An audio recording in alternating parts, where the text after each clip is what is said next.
চাঁপাইনবাবগঞ্জে অধিপত্যকে কেন্দ্র করে দুই গ্রুপের সংঘর্ষে আহত প্রায় 15 জন। মোহাম্মদ হেলাল উদ্দিনের পাঠানো তথ্য ও ভিডিও চিত্রে বিস্তারিত দেখুন। চাঁপাইনবাবগঞ্জ জেলার নাচোল উপজেলা ফাতেপুর ইউনিয়নের মালকল ফুলবাড়ি এলাকায় অধিপত্যকে বিস্তার করে দফায় দফায় সংঘর্ষে ঘটনাটি ঘটে। বেশ কিছুদিন থেকেই তাদের মধ্যে চাপা ক্ষোভ বিরাজ করছিল। এরই ধারাবাহিকতায় আজ মঙ্গলবার সকালে দুই গ্রুপের ধাওয়া পাল্টা ধাওয়া শুরু। এক পর্যায়ে প্রায় 8 থেকে 10 জন গুরুতর জখম ও আহত হলে খবর পেয়ে ঘটনাস্থলে পুলিশের একটি দল উপস্থিত হয়। পুলিশের উপস্থিতি টের পেয়ে দুই গ্রুপের লোকজন ছত্রভঙ্গ হয়ে পড়ে।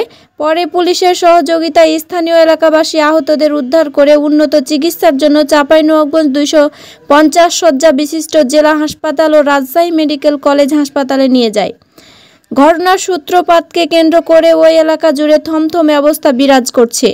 প্রতিবেদক এই বিষয় সম্পর্কে জানতে চাইলে নাচোল থানার অফিসার ইনচার্জ মোহাম্মদ মনিরুল ইসলাম বলেন, ঘটনাস্থলে পুলিশ পাঠিয়েছে, বর্তমানে পরিস্থিতি নিয়ন্ত্রণে আছে।